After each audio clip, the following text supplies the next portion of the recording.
Hello students, welcome to VHSE classes, and today we are starting the chapter Communication and Nurse-Patient Relationship, and in this lecture we will talk about communication. So let's start.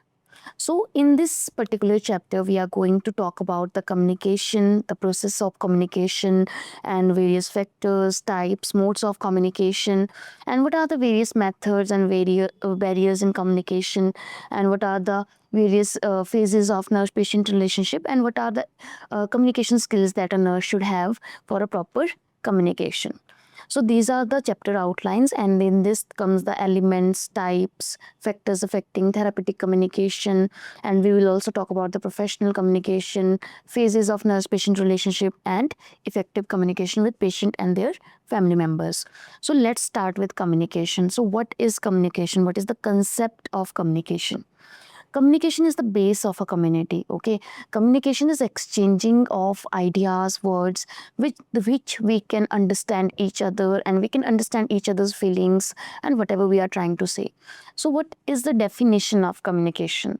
So communication is defined as a process of generating, exchanging, understanding, and transmitting information between two individuals. Okay, so whenever we are transmitting any information verbally, non-verbally, in a written format to another individual, that is communication. So what are the elements in and the processes of communication? So what are the elements? First of all, there is a sender. Okay, for communication we need at least two individuals. One is sender, one is receiver.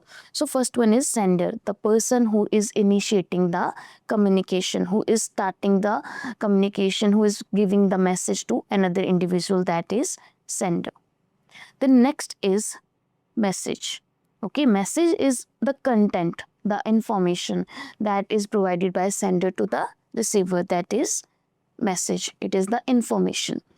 And the third element here, or the third part of this process, is channel of communication. Okay, so what is the channel of communication? The sender is providing information to the receiver, but with which channel? Are they telling it verbally? Are they providing it in written form? So what is the channel of this particular message that is being delivered to the another person? Next is interference. Interference is any kind of disturbance at the time of communication. Okay, it could be due to environment, it could be due to technological changes, it could be because of anything with which receiver is unable, or there is a difficulty for the receiver to understand the information, that is interference. Next comes the receiver. As we are talking, there should be two people, one is sender, one is receiver. Okay, so receiver is someone who is receiving the message, who is receiving the information, that is receiver. And next one is feedback. So feedback is basically return behavior or response to that particular information. Okay, so that means I have received some information, now I am providing my feedback, my response to that information, that is feedback. So this is the entire process of communication, or the elements of communication. The one is sender, message, channel of communication, interference, receiver, and the feedback. So students, this is the process of communication as you can see on the screen. So the first one is sender. Okay, there should be one sender and he is sending the message or idea. This is called as encoding. Okay, and after that there is a communication channel with which you are providing the communication. It could be electronic media, it could be verbal report, verbal words, it could be written format. Next is receiving. Receiver is decoding the message. Decoding means he is trying to understand, he is understanding the message here. And next one is the feedback. Okay, on the basis of the information and on the basis of that decoding process, the patient or the receiver will provide the feedback. So this is the entire process of communication consisting of sender, message, encoding, communication channel, receiver, and decoding, and the feedback. So next is the levels of communication. So how many levels of communications are there? So mainly the level of communication is divided into two. One is interpersonal communication and another one is intrapersonal communication. So what is interpersonal communication? Interpersonal communication is further divided into group communication, mass communication, public communication and organizational communication. So let's discuss these. So first one is intrapersonal communication. Okay, students. So intrapersonal communication is also known as self-talk. Okay, so here we can talk with ourselves. We can decide like, I have done this, I have done that, I can provide this education to the patient, I have to be brought up this bad news by like this. So this is all about the self-talk. Here we are trying to improve ourselves. Here we are trying to do the self positive talk with us only. Okay, so it is intrapersonal self talk. Next is interpersonal communication. Interpersonal communication includes two or more people, where we are talking with someone else and we are sharing the information, we are sharing our ideas with someone else. That is interpersonal communication. So these are the two main types or the levels of communication: intrapersonal and interpersonal. So what is interpersonal communication? One is group communication with, as you can understand, group communication in which we are providing information to a larger group of people. One is public communication. Here we are providing information to the public, okay, general public. Next is mass communication. Mass communication in which we are providing information to the lakhs or the crores of people, okay, with the mass media, with the news channels, with the other agencies. And next one is organizational communication. It is the communication within a particular organization, within a particular hospital, educational institution. That is organizational communication. So there is classification of communication as per the channel of communication. Okay, what kind of channel we are using to do the communication, that on the basis of that there is following classification. So the communication on the basis of channel is divided into three main types. One is verbal, non-verbal and electronic. Verbal is again divided into oral and written communication. Non-verbal communication is further divided into many types: touch, eye contact, expressions, postures, gait, gestures, physical appearance, silence, and some sounds like crying and mourning. And another one is electronic communication. So it includes social media and emails. So these are the types of communication on the basis of the channel, okay, with which we are providing the information to the other person. So the first one is verbal communication, and as we can see, it is the traditional way of communicating. Okay, we are using our words to communicate our ideas and information. So it is verbal communication. Next is, okay, so there is types of verbal communication and oral communication and written communication. So how? Oral communication in which spoken words are told by the mouth, okay, words are expressed by the mouth. That is oral communication. Written communication in which we are uh, telling the words, but we are telling them through a memo or through the paper. That is written oral communication. So what are the advantages and disadvantages of oral communication? So students, there are some advantage of this and there are some disadvantage of this. So advantages are quick feedback available. Okay, we can easily communicate and we can easily take the feedback. Next is allow the observation of non-verbal cues also. Okay, so when we are talking verbally to the person, we can also assess the non-verbal cues of the patient, like the facial expressions, like the hand gestures also. Next is disadvantage of oral communication. Okay, deep thought is not involved in encoding of the message, and it is like we cannot use it as a legal document. There is a no written proof of this oral communication. So students, next is nonverbal communication. It is the type of communication without any words. Okay, so let's discuss what kind of things comes in this. So nonverbal communication. So there are many types. First one is touch. Okay, so with touch we can also communicate. As you know, there are some good touch, some bad touch, and there is a therapeutic touch also, which helps the patient in their psychological support. Next is eye contact. It is avoidable or not maintained is a signal that sent that the person is not interested in the conversation.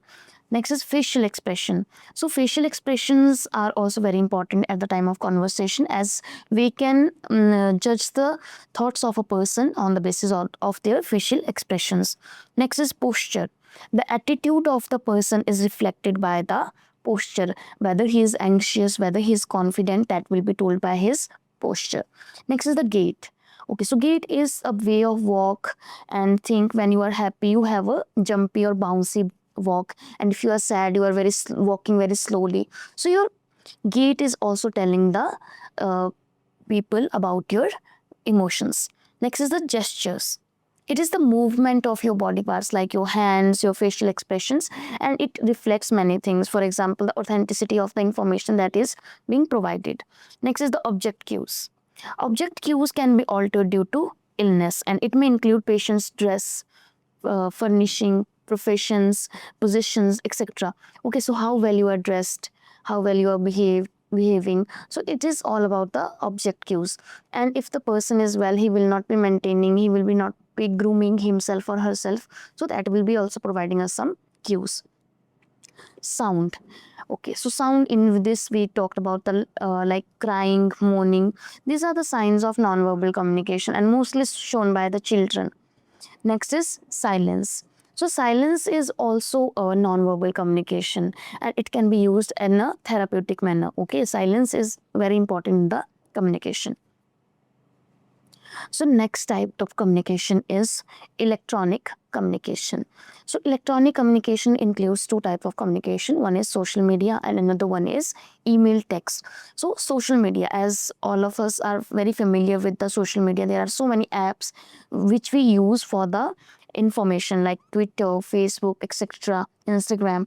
Even the official information is being exchanged on these platforms, as many people are on this platform and they use these platforms very frequently. So most of the time all the official informations or the, as you can see, weather warnings or other informations, those are being posted on these social media platforms. And next one is emails and text. These are very effective way of communication within the organizations. Many organizations include these emails and text as the major, we can say, channel of communication. Okay, all the major information, all the important communication that is provided by the emails or by the text in that particular organization. Next is classification of communication as the style or the purpose of communication. So it is divided into two. One is formal communication and another one is informal communication. So what is formal communication? Formal communication is where we follow the rules, where we follow the principles, and there is an official style of conveying the message. So mostly it is followed in a particular organization or in a particular professional setup. Okay, next is informal communication. So here no authorities are over there, no we can say rules are followed. It is just a casual exchange of your message. Okay, mostly face to face, and it is mostly done with the families, with the friends, or the person who you know outside your work. So that is informal communication. So first one is formal communication. It is the one that flows through the official channels and normally used within the organizational setup. So formal communication is also divided into like vertical communication and horizontal conversation. So vertical is upward and downward, like highest level of organization to the lowest level of organization, from the CEO to the lowest level of organization, or downward to the upward. It can be vertical, it can be horizontal, like between the peers, between the same designation of people, it can be horizontal. Okay, so this is formal communication.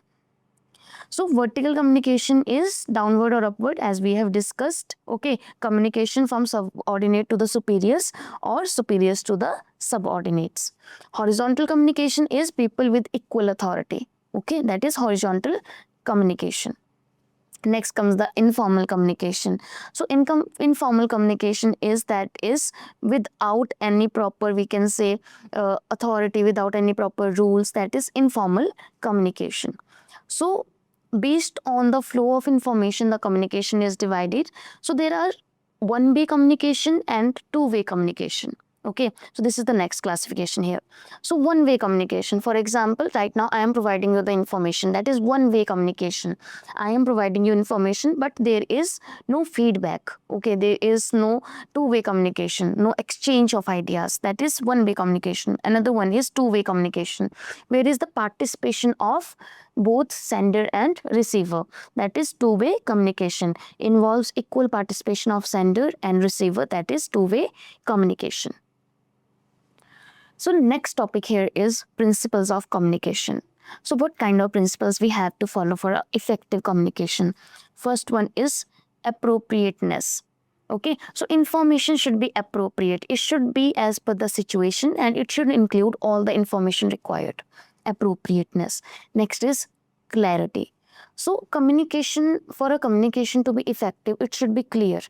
Okay, if the communication is not clear, it will be very difficult for the receiver to understand. Next is channel of communication. We have to select the channel of communication appropriately. Okay, and it should be clearly chosen as per the requirement of information. If the information is confidential, we have to choose the communication channel as per that. Okay, if we have to include a mass communication, we have to choose the channel as per that. Next is the feedback.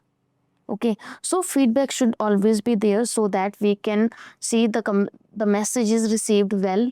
Okay, and if there is any doubt, we can do that. We can clear the doubt in this. So feedback is very important. Okay. Another comes the factors affecting communication or influencing communication. So what are the factors that will influence your communication? First one is attitude of nurse. Okay, the mood of nurse, the mood nurse patient relationship. Okay, so that will be influencing your communication. Okay, and in this we can say like patient should not be hurried in the communication, they should not be interrupted. Okay, we have to make sure that the patient is being we have to make the patient feel valued at the time of communication. That is very important here. Next is cultural background. Okay, so while we are communicating with the patient, we have to understand their cultural background and we have to understand what kind of beliefs and what kind of practices they have so that we can respect them at the time of our communication. Next is gender. Men and women communicate differentiately, and their perception and interpretation of information may differ. So whenever we are communicating with someone, we have to consider what kind of communication we are providing, and as men and women, the communication pattern is a bit different. Status and role. Patient role in society or occupation can affect the nurse-patient relationships. Okay, as per their status, as per their role, the communication may differ. Next is environment, space, and territory. Okay, so here we have to choose a particular suitable area for the communication so that we can avoid any kind of distractions and patient can receive the information correctly. Next is physical, mental, and emotional state. So physical state of the patient, like the pain, or the emotional state of the patient, or the mental state of patient, as well as these states of the nurse that will be interfering with the or influencing the communication. Next are the values. The values of nurses and the values of patient may differ, and that can have a great influence on the communication.